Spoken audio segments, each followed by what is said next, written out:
इस चैनल पर आपका बहुत बहुत स्वागत है। मैं हूं राज। आप देख रहे हैं हाईवे 33। दोस्तों, आज की कहानी जो मैं बताने जा रहा हूं, ये आशीष की कहानी का तीसरा भाग है। दो भाग तो आपने सुन चुके हैं, देख चुके हैं, लेकिन ये जो भाग है वो दोनों भाग से अलग है। तो शुरू करें। आशीष एक मजदूरी का काम करते थे, फैक्ट्री में रहने वाले मध्य प्रदेश के। गरीबी में जीवन रेखा उनकी चल रही थी। दो दो बहनें घर में थी, सियानी, और उनका शादी का टेंशन आशीष को बहुत थी। वो चाहते थे कि कोई अच्छी भली नौकरी करे, लेकिन इतना पढ़े लिखे नहीं थे। लेकिन शरीर जो था फौलाद की तरह था और मेहनत भी वैसे ही करते थे। लेकिन उनका मजाकिया दोस्त, जिसका पूरा नाम था सुदामा, और उसने आशीष की मदद की ये मैडम तक उसको पहुंचाने में। इसके बाद की कहानी मैं आपको अब सुनाने जा रहा हूं। आशीष की जब आंख खुली ना, तो देख रहे हैं कि रोशनी तो खिड़की से बाहर आ रही है। धूप, मतलब सुबह हो चुकी है। झटके से पलंग से आशीष उठते हैं और देखते हैं अपने बगल में कि रात में तो मैडम मेरे बगल में ही सोई थी, लेकिन बिस्तर बिल्कुल खाली था। मतलब मैडम कब की उठ चुकी है। अब टाइम देखते हैं आशीष की, भाई टाइम कितना हुआ। तो देख करके हैरान रह जाते हैं। 12:30 दिन का बज रहा था। अब आशीष जल्दी से उठे और बाहर, कमरे के बाहर निकले। अब मैडम मैडम, अब वो आवाज़ लगाने दें कि मैडम किस कमरे में है। और आवाज़ लगाते लगाते मैडम को और आगे तक बाथरूम साइड में चले गए थे। लेकिन मैडम का कहीं पर आता पता नहीं था। अगर थी भी तो कौन से कमरे में, अब ये आशीष को पता नहीं था।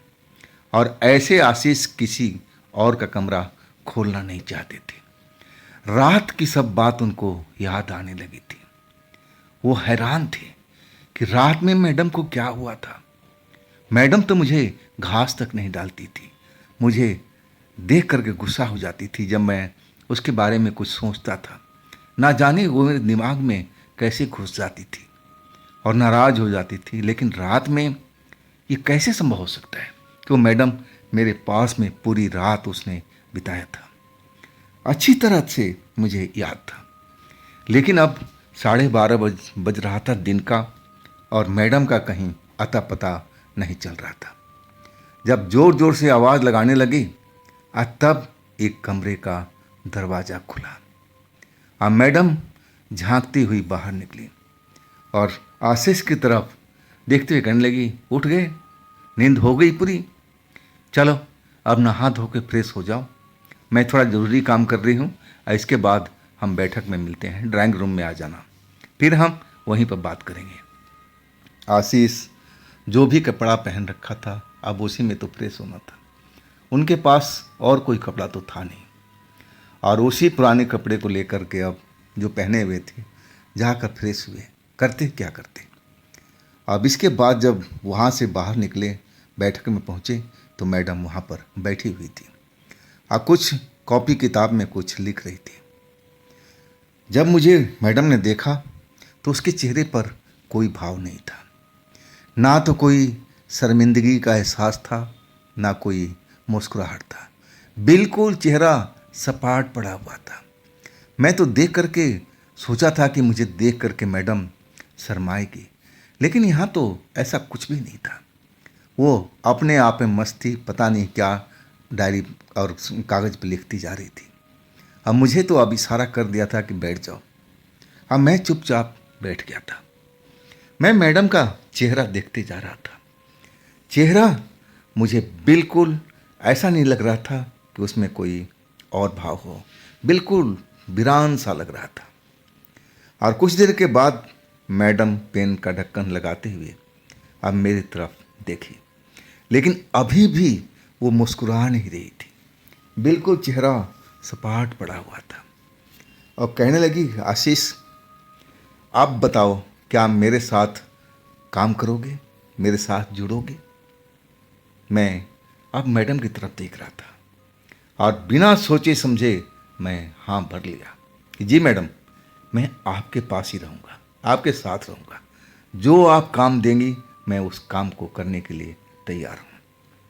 मैडम मेरी तरफ गौर से देखती रही और कहने लगी कि आशीष देखो, यहाँ तक का काम तो बहुत आसान था मेरे लिए भी और तुम्हारे लिए भी, लेकिन आगे जो मेरे पास काम होने वाला है वो बहुत ही थोड़ा रिस्की टाइप का है। उसमें ज़रा से भी लापरवाही हुई तो जान भी जा सकती है। क्या तुम इतना बड़ा रिस्क उठा लोगे? अब मैं सोच में पड़ गया था। मैं मैडम की तरफ देखे जा रहा था और मैडम शायद मेरी परीक्षा ले रही थी, मुझे ऐसा ही लग रहा था। मैं झट से बोला कि मैडम, मैंने आपको बताया ना कि मैं आपके साथ रहना चाहता हूँ। आप कोई भी काम देंगी मैं वो करने के लिए तैयार हूँ। मुझे अब आपके साथ रहते हुए डर नहीं लग रहा है। मैं सीधा सपाट सा उत्तर दिया था और तब मैडम के चेहरे पर एक हल्की सी मुस्कुराहट मुझे दिखाई दी और वो तुरंत ही फिर गायब हो चुकी थी। अब मैडम फिर अपना पेन खोल करके कुछ कागज़ पर लिखने लगी। अब मैं मैडम की तरफ देखते जा रहा था। मुझे अब अपना घर भी जाना था। मेरा वहाँ पर मजाकिया दोस्त मेरा इंतज़ार भी कर रहा होगा। ना जाने क्या क्या सोच रहा होगा। वो बड़े परेशान होगा। अगर वो मुझे नहीं देखा तो ना जाने क्या कर ले। वो ऐसे ही इंसान था। अब मैं जब मैडम की तरफ देख रहा था, जब मैडम ने अपना काम बंद किया, फिर से पेन का ढक्कन लगाया, तब मैंने मैडम से आग्रह किया, मैडम जी एक रिक्वेस्ट है, अगर आप माने तो। मैडम मेरी तरफ सर उठा करके देखी और कहने लगी, हाँ हाँ बोलो आशीष बोलो। लेकिन मैडम मुझे अपने कमरे पे जाना है। मेरा वहाँ पर एक दोस्त है जो मेरा इंतज़ार कर रहा होगा। क्या इसके लिए मुझे परमिशन मिल जाएगा? मैडम हंसने लगी, कहने लगी, परमिशन की क्या ज़रूरत है भाई, जब तुम चाहे जा सकते हो। जब मुझे काम होगा तो काम करना पड़ेगा। कब जाना है? मैं बोला कि मैडम आप जब चाहें आप मुझे वहाँ आसपास में कहीं छोड़ सकती हैं तो मैं चला जाऊँगा, और जब आप कहेंगे, जिस जगह पर कहेंगे, मैं उसी टाइम पर आपके पास आ जाऊँगा। मैडम कहने लगी, देखो अभी तो मेरे पास 2 दिन का पूरा समय है और मैं तब तक तैयारी कर रही हूँ, और तब तक तुम्हारे पास टाइम ही टाइम है, जा सकते हो। लेकिन अकेले कैसे जाओगे? तुम्हारा वो घर, जो मोहल्ला, यहाँ से तो बहुत दूर है और यहाँ कोई ऐसा साधन नहीं मिलेगा कि तुम हाईवे तक जा सको। थोड़ा देर इंतज़ार करो और फिर मैं तुम्हें वहीं तक छोड़ दूँगी, और मुझे कुछ मार्केट में काम भी है, कुछ सामान भी लेना है।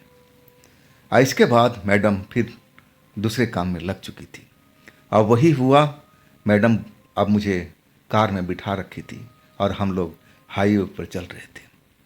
मैडम ने काला चश्मा फिर से लगा लिया था और काला चश्मा लगाते ही मैडम का रूप निखर जाता था और ऐसे ही अपना चेहरा उन्होंने एक तरह से आधा ढका हुआ था, आधा खुला था। और इसके बाद कार तो फर्राटे से दौड़ाती हुई हमें एक जगह पर उतार दिया जहाँ पर पिछली रात मुझे बिठाई थी। और इसके बाद मैं वहाँ से मैडम से बोला भी कि मैडम क्या हम कहाँ पर मिलेंगे, कब मिलेंगे? मैडम कहने लगी, 2 दिन के बाद तुम इसी जगह पर आ जाना और रात के टाइम में 10 बजे के आसपास, 9 बजे के आसपास तुम आ करके खड़ा हो जाना और फिर मैं आ जाऊंगी और फिर हम यहाँ से निकल पड़ेंगे। अभी जाओ, जो भी तुम्हारा काम है उसको निपटा लो। मैं अब खुशी खुशी कार से उतर चुका था और सीधा अपने घर पहुँचा।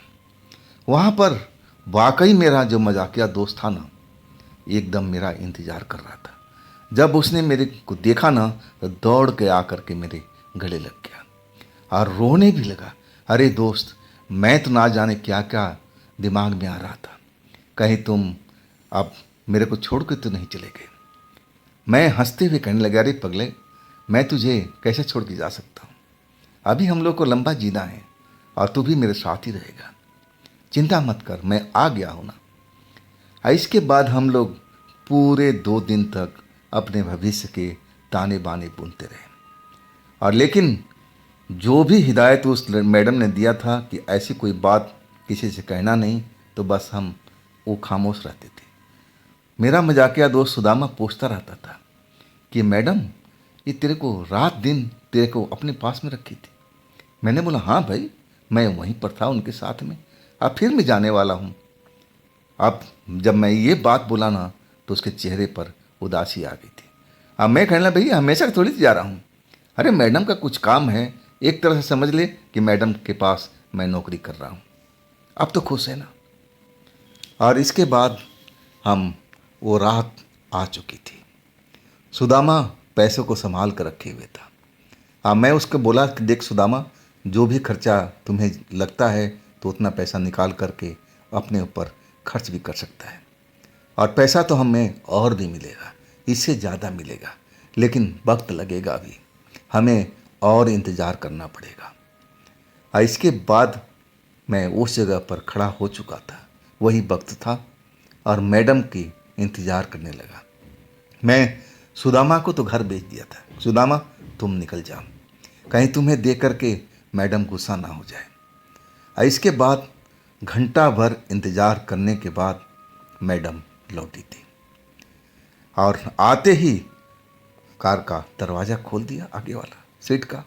अब मैं सीट पर अब बैठ चुका था और मैं मैडम की तरफ देख रहा था। अभी भी रात के टाइम भी मैडम ने चश्मा लगा रखा था और चेहरा पूरा जैसे पहले ढक रखी थी वैसे ही ढकी हुई थी। मुझे देख करके कहने लगी, आशीष आपका काम ख़त्म हो गया? मैंने बोला हाँ मैडम, मेरा काम तो कभी का ख़त्म हो गया, मुझे तो अपने दोस्त से मिलना था, कुछ बातचीत करनी थी, और अब मेरे पास में फुर्सत ही फुर्सत है। वो कहने लगी कि हाँ चलो, अच्छा हुआ तुम अपने काम से निपट गए, कि ना जाने अब कितना टाइम लगेगा मैं खुद ही नहीं जानती। अब वैसे में तो सारी अब तैयारी कर ली गया, अब हम उसी फार्म हाउस पर चलते हैं। इसके बाद कार फराटे भरती हुई अब फार्म हाउस पहुंच गई थी। फार्म हाउस जब मैं गाड़ी से उतरा ना, तो मैडम ने डिक्की खोल दिया और कहने लगी, आशीष इसमें एक पोटला है, बोरी है, उसमें कुछ सामान है, उसको उठा करके अंदर लेके आ जाओ। मैडम अब कोठी के अंदर चली गई थी। मैं अब वो जो पोटली एक तरह से बोरी थी, और जब बोरी को उठाने लगा तो बड़ा लिजलिजा सा लग रहा था, अजीब सा एहसास हो रहा था, जैसे कोई गीला गीला सा चीज़ हो उसके अंदर में, और वो भी वजन वाला, कम से कम 20-25 किलो तो ज़रूर होगा। मैं समझ नहीं पाया कि मैडम आज लेके आई तो क्या है, क्या हो सकता है इसके अंदर में जो इतना लिजलिजा और गीला गीला सा लग रहा है। और मेरे हाथ में कुछ लाल लाल सा लग भी रहा था। मुझे लगने लगा कि कोई पूजा का सामान वगैरह होगा, कोई फल ऐसा होगा जो पानी छोड़ता होगा, मुझे यही अनुमान हुआ उस वक्त में। अब मैंने ले जा कर के उस बोरी को सही जगह पर रख दिया। मैडम बाथरूम में चली गई थी और उसके बाद निकली तो अपना वही रूप उन्होंने बना रखा था, काला गाउन पहन रखी थी, लेकिन अभी गले में ना तो माला था, ना कई तरह की उनकी अंगुलियों में अंगूठियाँ थी, अभी बिल्कुल सिंपल भी थी। काले कपड़े में तो बहुत ज़बरदस्त लग रही थी। मैं उनकी तरफ देख रहा था। मैडम मुझे एक नज़र देख करके, मुझे नज़र अंदाज करके अपने कमरे में चली गई। करीब पौन घंटे के बाद में निकली तो सब कुछ वही रंग रूप था, एक तांत्रिक वाला। गले में कितने माला पहन रखी थी, अलग अलग टाइप का, अंगूठी हाथों में अब अलग अलग टाइप का मुझे दिखाई दे रहा था। और कहने लगी कि आ जाओ, अब हम काम में जुड़ते हैं आशीष।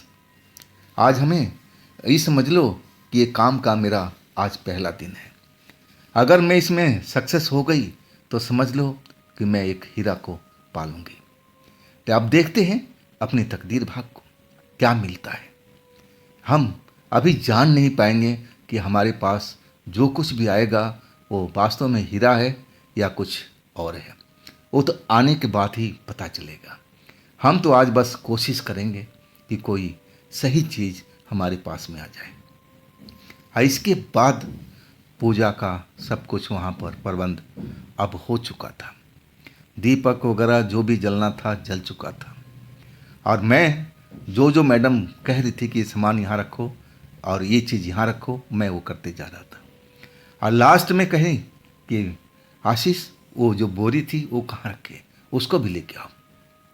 मैं फटाफट गया, उस बोरी को उठा करके चलने लगा। मैं देख रहा था कि उस पर मक्खियाँ अब भिनभिनाने लगी थी और कुछ अलग तरह का स्मेल भी आ रहा था।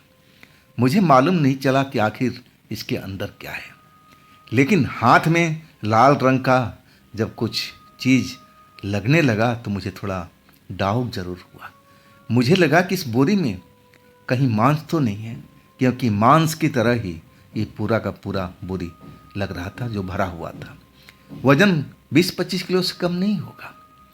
और वो बोरी मैं मैडम के पास पहुंचा कि कहाँ रखूं, और तब उन्होंने कहा कि बस मेरे बगल में ही रख दो। और इसके बाद कहने लगी, आशीष अब मैं तुमसे मेन बात करती हूँ। देखो ये दरवाज़ा तो मैं अंदर से बंद हो जाएगा, और इस पूजा में ना जाने मुझे कितना टाइम लगेगा, मुझे खुद भी पता नहीं है।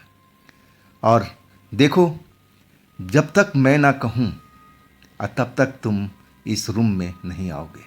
चाहे मैं जितना चिल्लाऊँ चीखूँ, तुम्हें बुलाने की कोशिश भी करूँ, मेरी आवाज़ बदल करके कोई तुमसे बात भी कर सकता है, लेकिन मैं तुम्हें एक अलग नाम दे रही हूँ, और वो नाम तुम्हारा दोस्त का है, मजाकिया। जब तक तुम्हें मजाकिया कह करके ना बुलाऊं, तुम दरवाज़ा बिल्कुल मत खोलना। समझ गए ना? ऐसी सारी बातें मेरे कान के पास फुसफुसा करके सब बता रही थी, और कहने लगी, हिदायत भी देने लगी कि जब तक मजाकिया मजाकिया मैं 3 बार ना बोलूं, तुम दरवाज़ा खोलने का कोशिश भी मत करना। और वैसे कभी ज़रूरत भी नहीं पड़ेगी, मेरा काम बिल्कुल सफल हो गया तो मैं अपने आप निकल आऊँगी, तुम्हें कोई सहायता देने की ज़रूरत नहीं पड़ेगी। अब मेरी बात समझ गए ना? इसके बाद मैडम कहने लगी, आशीष जिस कमरे में हम रात में सोए थे ना, उसी कमरे में तुम चले जाओ और दरवाज़ा अंदर से बंद कर लेना। कोई तुम्हारे दरवाजे को पीटने की कोशिश करेगा, खुलवाने की कोशिश करेगा, तुम्हारा नाम लेकर के कोई पुकारेगा, आवाज़ मेरी होगी कि आशीष आशीष मुझे बचा लो, मुझे डर लग रहा है आशीष, वो मेरे पीछे पड़ा हुआ है, जो भी है, इस तरह की बातें तुम्हें सुनाई पड़ेगी। लेकिन खबरदार आशीष, दरवाज़ा बिल्कुल मत खोलना, और जब तक मजाकिया मजाकिया मैं 3 बार ना कहूँ तब तक तुम समझ लेना कि जो भी तुमको आवाज़ दे रहा है तुम्हें धोखा दे रहा है। अब मैं जब ये मैडम की बात सुना ना, तो मैं घबरा गया था कि मैडम आज कौन सी पूजा करने जा रही है, ये कैसा पूजा है भाई। अब बोरी में मांस 25 किलो के आसपास भरा हुआ था। मैं ऐसा पूजा तो कभी सुना ही नहीं था, लेकिन ये तंत्र मंत्र का पूजा था, इसमें ना जाने क्या क्या होता है, मुझे नहीं मालूम था। मैडम तो यही कर रही थी, और मैडम आज कोई नई आत्मा को बुलाने वाली थी, जो उसको काबू करके अपने जो भी मुराद हो वो पूरी करनी चाहती थी। और उसमें कह रही थी कि हम दोनों का फ़ायदा है, अगर वो आत्मा सही ढंग की आ गई तो हमारी सारी मुराद पूरी कर देगी। मैं सब कुछ समझ गया था, और इसके बाद दिल तो मेरा बहुत ज़ोरों से धड़क रहा था कि क्या वो आत्मा मैडम को मिल जाएगी जिसकी मैडम की ज़रूरत है। मैं यही सब सोचते हुए अब अपने उसी रूम में आ चुका था जिसमें मैंने पूरी रात बिताई थी मैडम के साथ में, और अंदर से आकर के दरवाज़ा बंद कर लिया, खिड़की को अच्छी तरह से चेक कर लिया, वो भी बंद थी। इसके बाद मैं पलंग पर बैठ गया था। मेरा दिल की धड़कन हर पल बढ़ता जा रहा था, ना जाने क्या हो, अब क्या होगा। जैसा मैडम ने बोला था ऐसे ही कोई आवाज़ लगाएगा क्या? मैं यही सब सोच रहा था। दिल घबराए जा रहा था। समय अब बीतने लगा था। हर पल मेरा दिल जोर जोर से धड़कता था। जरा सी भी कहीं आहट होती थी ना, तो मैं कांप जाता था। अरे, कोई आत्मा तो नहीं आ गई? मैं ऐसा ही डर जाता था। लेकिन मैडम ने जो कहा था, मैं वही चीज़ का अमल कर रहा था। और मैं शांत होने की कोशिश करता था, अपने मन को शांत करने की कोशिश कर रहा था कि आशीष बेटा, तू घबरा मत। मैडम है ना, अगर मैडम है तो तुम्हें कोई डरने की ज़रूरत नहीं है। सब कुछ वो कर लेगी। वो सब कुछ जानती है। उसको कब क्या करना है वो पता है। और इसी तरह मैं इंतज़ार करने लगा। घंटा भर बीत चुका था। अब कमरे में और बाहर मुझे लग रहा था कि खुशबू फैलती जा रही है। ना जाने क्या चीज़ की खुशबू थी जो मेरी नाकों में चढ़ रही थी। लग रहा था कि मैडम कोई धूप बत्ती या फिर कोई खुशबू वाला चीज़ उस जगह पूजा में इस्तेमाल किया है। और धीरे धीरे करके वो खुशबू मुझे अब अच्छी लगने लगी थी। पहली बार तो बड़ा अजीब सा लग रहा था। अब फिर मैं अपने पलंग से उठा तक नहीं। मैं लेटा भी नहीं, बस बैठा रहा। इंतज़ार करता रहा कि मैडम का कब पूजा ख़त्म होगा, मैडम निकलेगी या जो इसे बताया था वैसा होगा। लेकिन कमाल की बात थी, अब 1.5 घंटा हो चुका था। अब अभी तक मैडम का कहीं अता पता नहीं था। मतलब अभी पूजा ख़त्म नहीं हुआ। लगातार पूजा चल रहा है। रात गहराती जा रही थी और बाहर में अचानक जंगली जानवरों की आवाज़ सुनाई देने लगी। जैसे लग रहा था कि बहुत सारे गीदड़ इसी फार्म हाउस की तरफ आ रहे हों, झुंड में हुआ हुआ करते हुए, और हर पल उनकी आवाज़ नज़दीक होती जा रही थी। और वो भी बहुत सारे झुंड में मुझे अब उनकी आवाज़ सुनाई पड़ रही थी।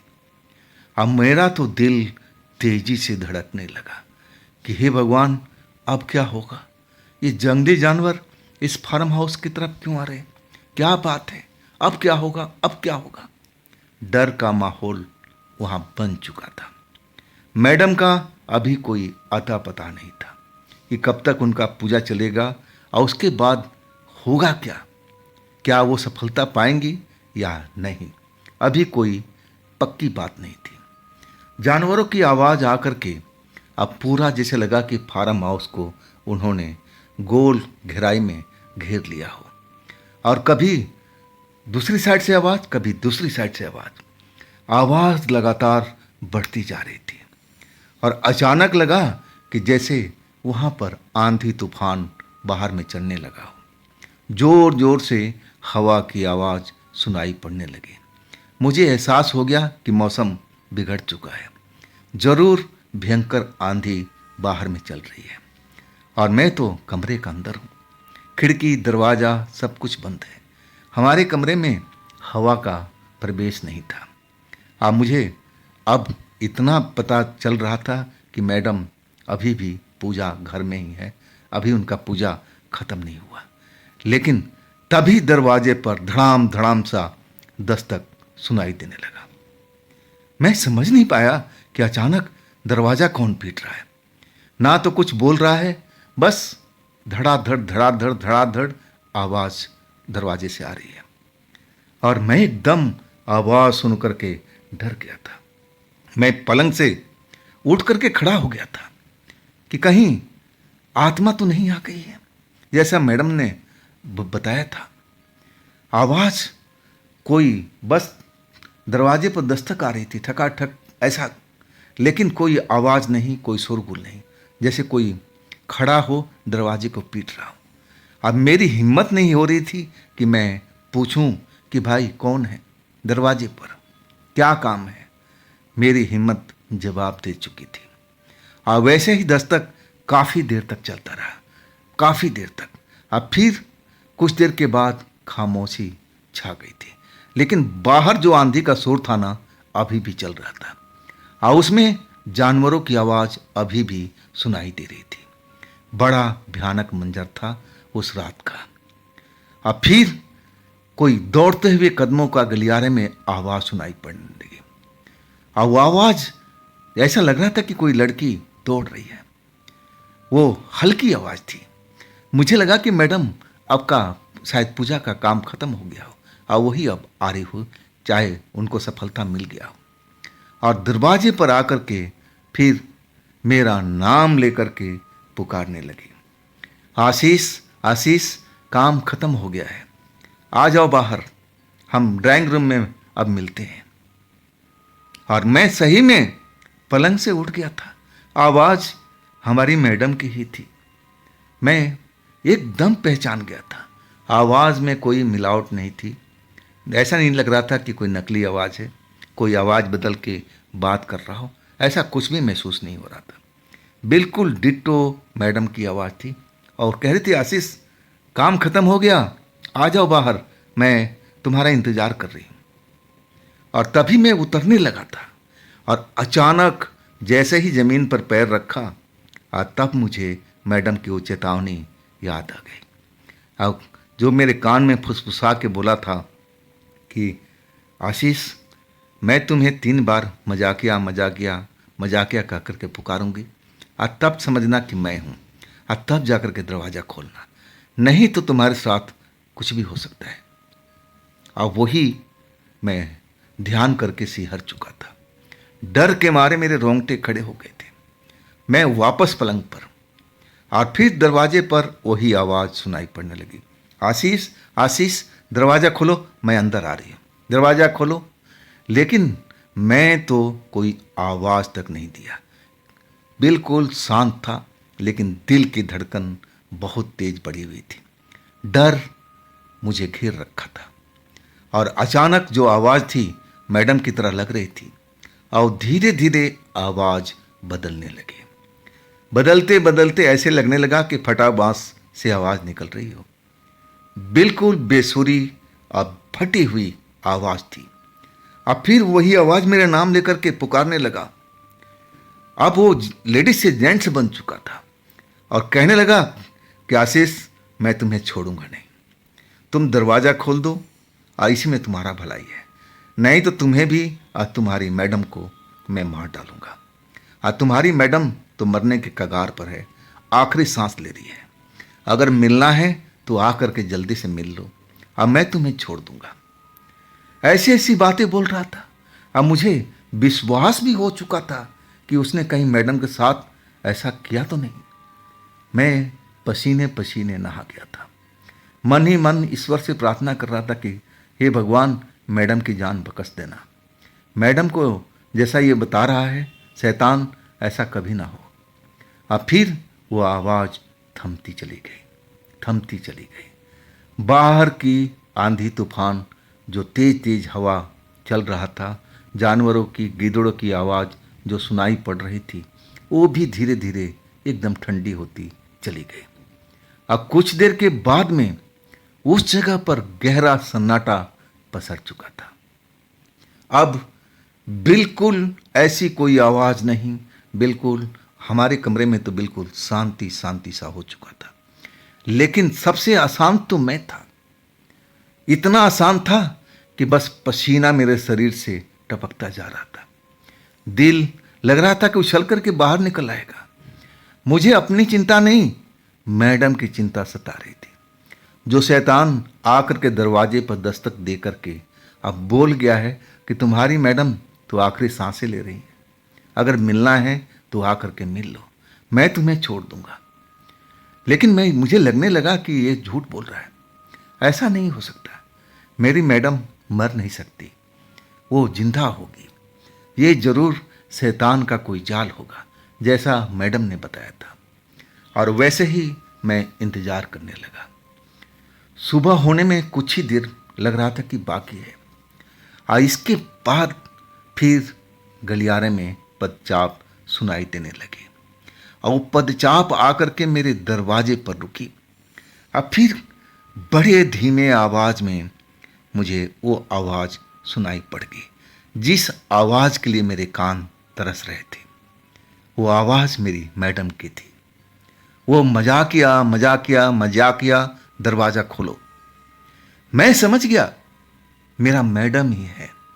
ईश्वर ने उनको सुरक्षित रखा है। और इसके बाद मैंने देरी नहीं किया, जल्दी से जाकर के दरवाज़ा खोला तो सामने मैडम थी। उनका चेहरा खिला हुआ था, मुस्कुरा रही थी। मैं उनका खिला हुआ चेहरा देख करके समझ गया कि काम हो चुका है। मैडम सीधा मेरे बिस्तर पर आकर के बैठ गई। मैं भी पीछे पीछे आ गया, लेकिन वो बैठी हुई थी, अब मैं खड़ा था। बस फर्क यही था, मेरी अब इस टाइम हिम्मत नहीं हो रही थी कि मैं अपने आप उस बिस्तर पर बैठ जाऊं जहां वो मैडम बैठी हुई है।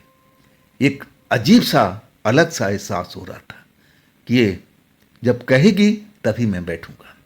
और वही मैडम ने कहा कि आशीष आ जाओ, बैठ जाओ। मुस्कुरा रही थी। मैं जब उनका मुस्कुराता हुआ चेहरा देखा, अब मन ही मन मैं भी खुश हो चुका था कि जरूर मैडम को सफलता मिल चुकी है। और तब मैंने कहने लगा कि मैडम अच्छी खबर बताइए। बात बन गई। और तब उसने हाँ करके सर हिलाया। मुझे खुशी का ठिकाना नहीं रहा। और तब मैडम कुछ देर मेरे पास में बैठी रही और कहने लगे कि आशीष मैं बहुत थक चुकी हूँ, लेकिन अभी तुम्हें थोड़ा पूजा घर की सफाई करने में मेरी मदद करनी होगी। अब मैं मैडम से ना जाने कितने सवाल पूछना था, लेकिन मैडम जल्दीबाजी कर रही थी और कहने लगे आशीष उठो ना, हमें पूजा घर की सफाई भी करनी है। आज जब मैं मैडम के साथ पूजा घर के अंदर पहुंचा ना, तो मैं तो देख करके हैरान रह गया था। वाकई में उस बोरी में मांस के टुकड़े थे और वो मांस के टुकड़े पूरे पूजा घर के अंदर में फैले हुए थे। इतने नहीं थे जितना मैं बोरी में देखा था।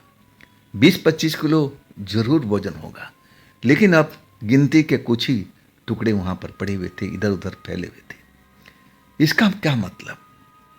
मैं मैडम की तरफ देख रहा था। मैडम बस इतना ही बोले कि सफाई में मेरी मदद करो ना, बातें तो बाद में हो जाएगी, देरी देरी हो रहा है और हमें आराम भी करना है। मैं अब काम में जुट गया था। अब वाकई मैं उस जो चीज़ था जिसको मैं ना जाने क्या समझ रहा था, वो मांस का टुकड़ा ही था। सारा पूजा घर अच्छी तरह से अब साफ कर दिया गया था। इसके बाद मैडम कहने लगी कि आशीष आप फ्रेश हो आओ। अब मैं भी फ्रेश होकर के आ रही हूँ। मैं फिर बाथरूम में, मैडम अपने कमरे में बाथरूम में। और जब मैं अपने कमरे में नहा धो करके निकला, और तब मेरा मन बड़ा शांत हुआ। वो जो मैंने मांस का टुकड़ा उठाया था ना, उसमें अजीब सी स्मेल, अजीब सी बदबू, जैसे लग रहा था कि उसमें कीड़े पड़ चुके हों। ऐसा गंदगी का अंबार उसमें दिख रहा था। लेकिन मैं मैडम के डर से उस टुकड़े को जरूर उठाया था, लेकिन मन घिन से भर चुका था। मैं जब नहा लिया ना, तो वाकई में मुझे थोड़ा फ्रेश अनुभव होने लगा। इसके बाद मैं अपने कमरे में ही आकर के अपने बेड पर बैठ गया था। मैं थका हुआ था, मैं भी जाग करके। मैडम तो पूजा कर रही थी, लेकिन यहाँ तो मेरा मन अशांत हुआ पड़ा था कि मैडम के साथ न जाने क्या हुआ होगा। आखिर वो मांस का टुकड़ा पूरे कमरे में क्यों फैला हुआ था? क्या वहाँ पर क्या हुआ होगा? वो आत्मा कौन सी है, क्या है, कुछ पता तो चले। अब ये तो मैडम ही बता सकती थी। इसके बाद मेरा जो दरवाज़ा था थोड़ा खुला थोड़ा बंद था, और वो आवाज़ करते हुए खुला। मैडम ने मेरे कमरे के अंदर प्रवेश किया। सीधा आकर के मेरे पलंग पर लेटी गई और कहने लगी कि आशीष अब हम आराम करते हैं, मैं थक चुकी हूँ। मेरे मन में ना जाने कितने सवाल थे, मुझसे रहा नहीं गया। अब मैं एक सवाल तो पूछ ही दिया कि मैडम उस बोरी में मांस के टुकड़े थे ना? मैडम आंख बंद किए हुई थी और कह रही थी कि हाँ। नहीं मैडम, पूजा में मांस भी इस्तेमाल होता है। वो आंख बंद किए हुए कहने लगी, हाँ वो ऐसी पूजा थोड़ी था, ये तो तांत्रिक पूजा था, इसमें तो ना जाने क्या क्या इस्तेमाल होता है। और लग रहा था कि सोने जा रही हो। मैं फिर तीसरा सवाल पूछा कि मैडम जी ये बताओ उस कमरे में क्या क्या हुआ था? और वो आत्मा कौन है? मैडम अचानक आंख खोल दी। कहने लगे, आशीष तुम्हें बताऊंगे तो तुम्हें डर लगेगा। मैं कहने लगा, मैडम नहीं, मेरे मन में जिज्ञासा है और जब तक आप बताओगे नहीं ना मुझे चैन नहीं पड़ेगा। और तब मैडम ने बताना शुरू किया। कहने लगी, मैं जानती थी कि मेरे साथ में क्या क्या होने वाला है। मेरे साथ तो ना जाने कितनी बार हो चुका है। मैं तो इसकी आदी हो चुकी हूँ। वो आत्मा बहुत ही भयानक थी जो पहली बार मेरे पास में आई थी। और तुम्हें आवाज़ ज़रूर सुनाई दिया होगा जंगली जानवरों का, गिद्धड़ों का। और उनमें से ऐसा एक और चीज़ था जिसकी आवाज़ तुम्हें सुनाई नहीं पड़ी होगी। वो एक शैतान था जो मेरे बुलावे पर पहली बार वही मेरे पास में आया था। और उसने, मैं जब देखी ना तो मैं पहचान गई थी कि ये मेरे किसी काम का नहीं है। लेकिन वो जाना नहीं चाहता था। वो कहता था कि मैं तुम्हारे बुलावे पर आया हूँ और मुझे भोजन चाहिए।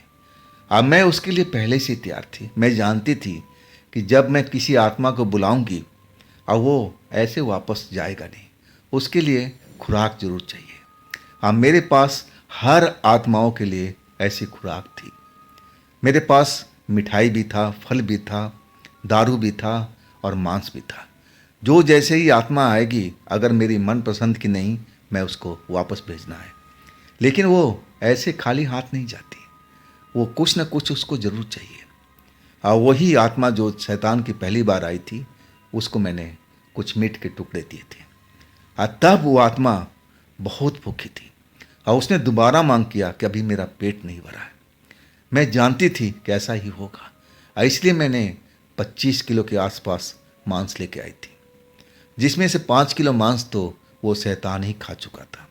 और तब वो गया था। मेरे साथ में उस टाइम 7 आत्माएं आई थी और सातों की सातों आत्माएं, 6 तो आत्माएं जो थी बहुत ही खूंखार थी और वो मेरे किसी काम का नहीं थी। उल्टा अगर मैं उनको अपने पास रख लेती तो मुझे नुकसान ही पहुंचाती और तुम्हें भी। लेकिन उसको वापस करने के लिए उस वही मांस का सहारा था और वो सारा मांस मैं बांटती चली गई।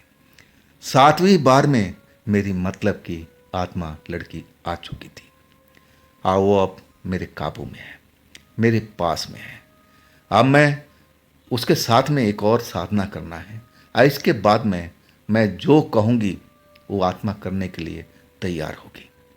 और इसके बाद मैडम कहने लगी, आशीष छोड़ो ना, मुझे अब नींद आ रही है।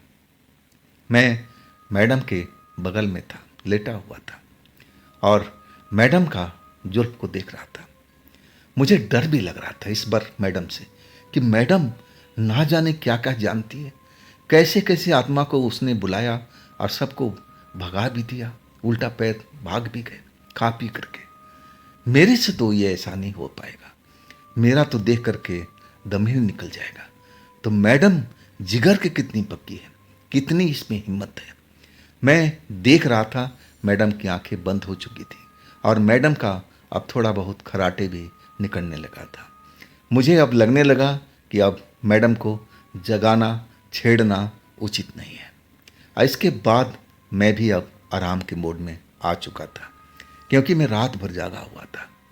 अब तो जो कुछ होना है अगली रात को ही होना था। और फिर मैं मैडम के साथ में उसी पलंग पर आराम से सपनों की दुनिया में खो चुका था। जब आँख खुली तो मैं टाइम देखा, 10 बज चुके थे। मैडम मेरे बिस्तर पर नहीं थी। इसका मतलब मैडम उठ चुकी थी। मैं भी अब तेज़ी से उठा, बाथरूम वगैरह मुझे जाना भी था, फ्रेश भी होना था। इसके बाद मैं नहा धो करके अब ड्राइंग रूम में चला गया था। मैं मैडम को आवाज़ नहीं दिया। मैं जानता था कि मैडम अपने काम में मसरूफ़ होंगी और उनको अब छेड़ना उचित नहीं है। इसके बाद मैं जब ड्राइंग रूम में पहुंचा ना तो मैं देख करके हैरान रह गया। वहाँ पर एक लड़की बैठी हुई थी, अब बिल्कुल मेरे लिए अनजानी, और वो भी 3 के टाइम में। नया चेहरा था, मैं बिल्कुल पहचान ही नहीं सका था कि कौन लड़की मेरे इस मैडम के घर में आ गई। अब मैं हैरानी से उसकी तरफ देख रहा था और वो भी मेरी तरफ देख करके घूर रही थी। हम दोनों की नज़रें आपस में टकरा रही थी।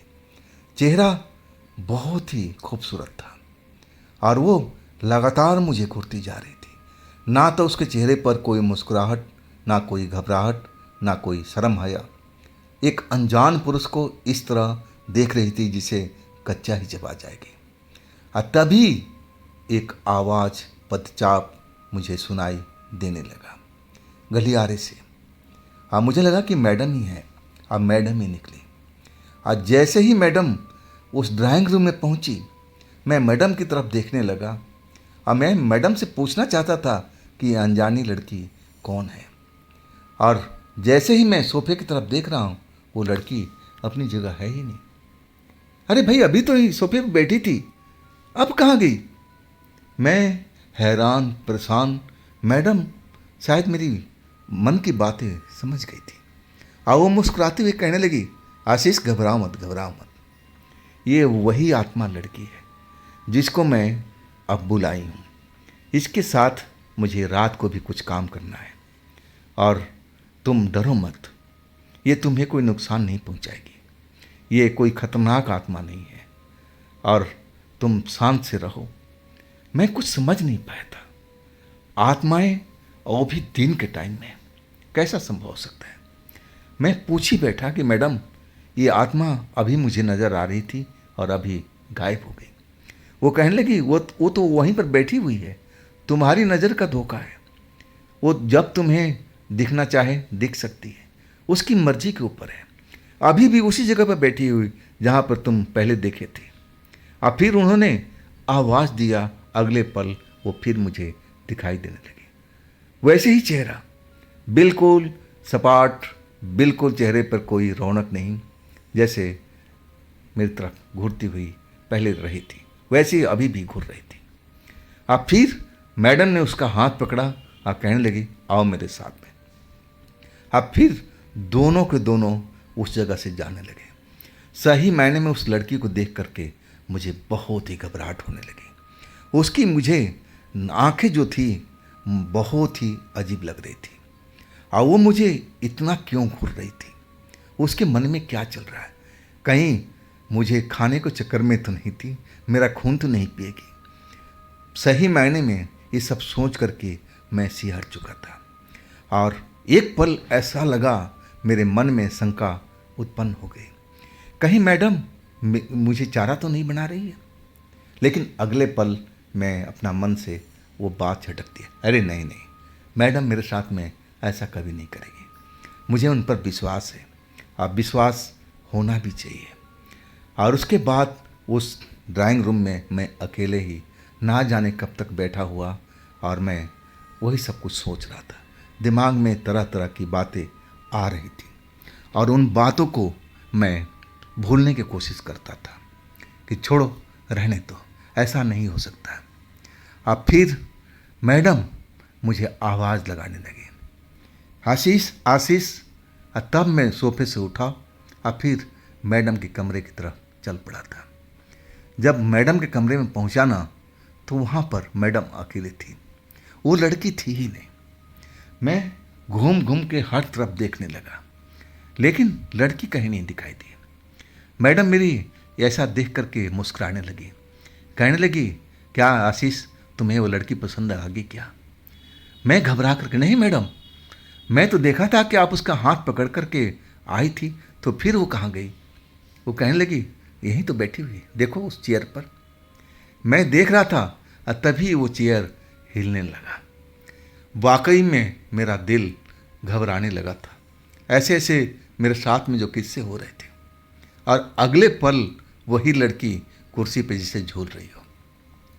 मैं एकदम उस वक्त घबरा गया था और मैडम कहने लगी कि आशीष, कुछ खा पी लो और इसके बाद तुम आराम भी कर लो। हमें आज की रात फिर जागनी है। एक दूसरा पूजा मैं करूँगी और उसमें भी तुम्हारी ज़रूरत पड़ेगी। तैयार हो ना तुम? मैं कहने लगा, मैडम मैं तो आपके लिए हमेशा तैयार हूँ। जब आप मुझे आवाज़ दोगी तो मैं हाजिर हूँ। बस आपकी आवाज़ की मेरे कानों में पड़ना चाहिए।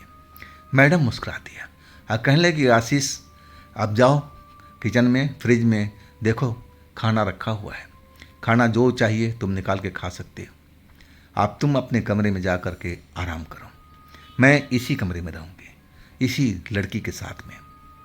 अब फिर मैंने वही किया जो मैडम ने कहा था। खा पी करके अपने कमरे में मैं आराम करने लगा था। और कब मुझे नींद आ गई मुझे पता भी नहीं चला। अचानक मेरे सीने पर कुछ बोझ सा महसूस होने लगा, जैसे लगा कि मेरे सीने पर कोई सवार है। अब मैं अपना आँख खोलने की कोशिश कर रहा हूँ, लेकिन आँख नहीं खोल पा रहा है। ऐसा लग रहा था कि सीने पर दबाव ज़्यादा, वजन ज़्यादा होता जा रहा है।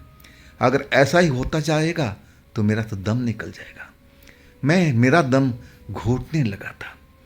मैं आंखें नहीं खोल पा रहा था और मैं अपना हाथों का इस्तेमाल कर रहा था कि जो भी मेरे सीने पर वजन हो मैं उसको दूर फेंक दूं, लेकिन ऐसा भी नहीं कर पा रहा था। मेरा लग रहा था कि हाथ बिल्कुल एकदम स्थिर है, मैं अपने हाथ को पैर को हिला भी नहीं सकता हूँ। और एक पल ऐसा लगा कि मेरी आत्मा अब निकलने वाली है। और उसी वक्त अचानक एक हंसी की आवाज़ सुनाई पड़ी। अब फिर मेरे जो सीने पर वजन था वो हट चुका था। मैं घबरा करके सांस लेने की कोशिश करने लगा। मुझे बहुत तकलीफ़ हो रही थी। और जब मैं अपनी आंखें खोला और हंसी की तरफ देखा तो वही आत्मा लड़की अब दरवाजे के पास खड़ी होकर के मेरी तरफ देख रही थी। और उसके चेहरे पर पहली बार मैंने ऐसा मुस्कुराहट देखा था। और अगले पल दरवाज़ा खोली और फिर गलियारे में। मैं अभी भी सांस लेने में कठिनाई महसूस कर रहा था। मुझे लग रहा था कि कुछ देर और हो जाता तो ये लड़की तो मुझे मार ही देती।